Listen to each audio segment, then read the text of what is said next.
मैं social media पर एक लड़के से बेशुमार मोहब्बत करती थी। हमारी हर रोज फोन पर बात होती थी। फिर एक दिन मुझे पता चला कि मुझे ब्रेन ट्यूमर है। तब मैंने अपनी माँ को उस लड़के के बारे में सब कुछ सच सच बता दिया। मेरी माँ ने मुझे तसल्ली दी कि वो मेरे ठीक होते ही मेरी शादी उस लड़के के साथ करवा देंगी। फिर मुझे अपना इलाज करवाने के लिए अमेरिका जाना पड़ा। लेकिन मेरे अमेरिका जाने से एक दिन पहले मेरे घर वालों ने मुझे बिना बताए मेरा निकाह रख दिया। और मेरा निकाह मेरे उस कज़न के साथ था जो मुझे बचपन से ही शदीद पसंद करता था। मैंने उससे निकाह करने से साफ साफ इनकार कर दिया। लेकिन मुझे इमोशनली ब्लैकमेल किया गया तो मुझे मजबूरन हाँ करनी पड़ी।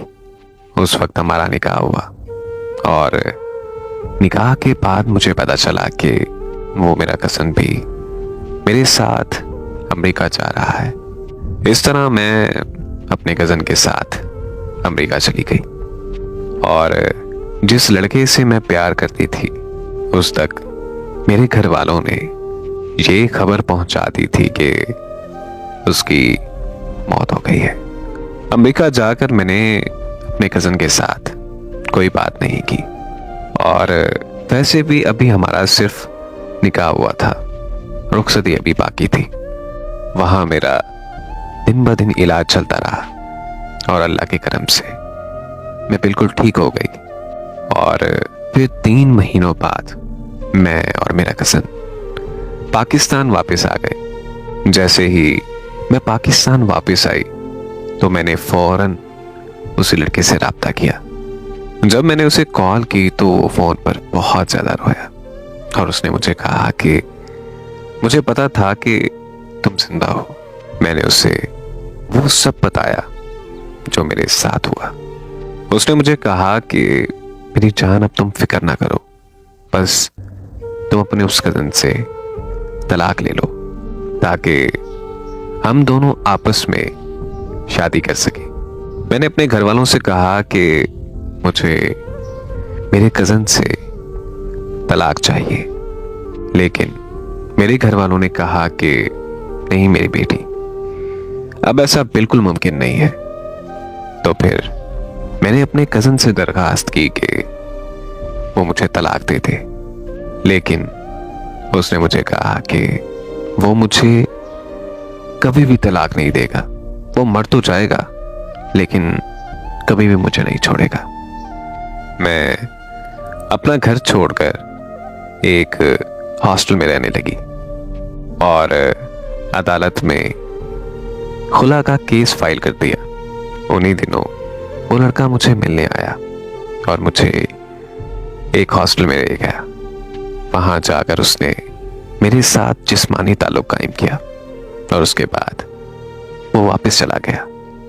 वापस पहुंचकर उसकी मुझे कॉल आई और वो मुझे कहने लगा कि वो माफी चाहता है लेकिन वो मुझसे शादी नहीं कर सकता।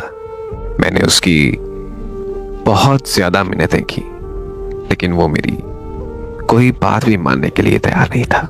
जिस इंसान के लिए मैं पूरी दुनिया से लड़ गई, जिस इंसान के लिए मैंने अपना घर बाहर छोड़ दिया, वो मुझे सिर्फ एक सॉरी कहकर छोड़ गया। तब मैंने अपने कज़न को कॉल की और उसे मैंने सब कुछ सच सच बता दिया। मैं जिस लड़के से मोहब्बत करती थी, मैं उस लड़के से जिस्मानी ताल्लुक कायम कर चुकी हूं। तो क्या तुम मुझे अब भी तलाक नहीं दोगे? उसने मुझे कहा कि वो मुझसे मोहब्बत करता है, उसे उसके जिस्म की भूख नहीं है। उसने मुझे कहा कि वो मुझे कभी भी तलाक नहीं देगा।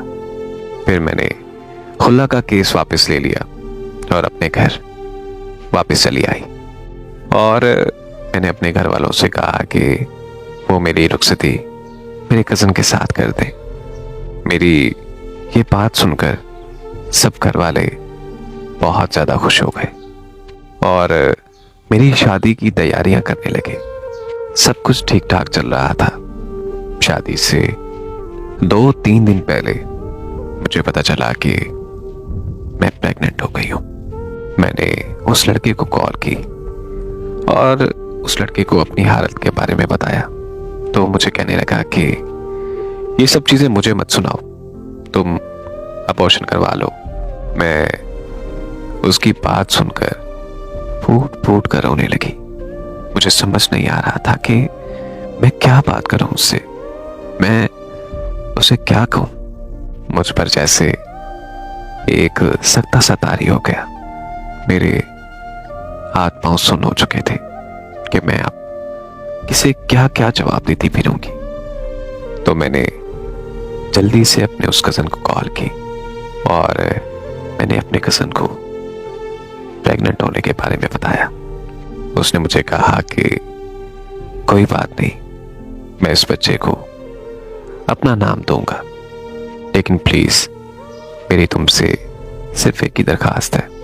मैं तुम्हारी मिन्नत करता हूं कि ये बात किसी को मत बताना कि ये बच्चा किसी और का है।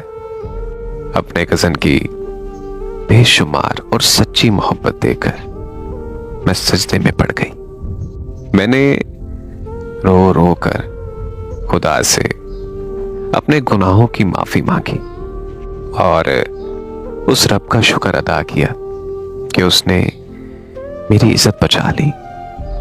उस जात ने मेरा भरम रख लिया, मुझे इतना प्यार करने वाला शौहर दिया जिसका मैं कभी सोच भी नहीं सकती थी।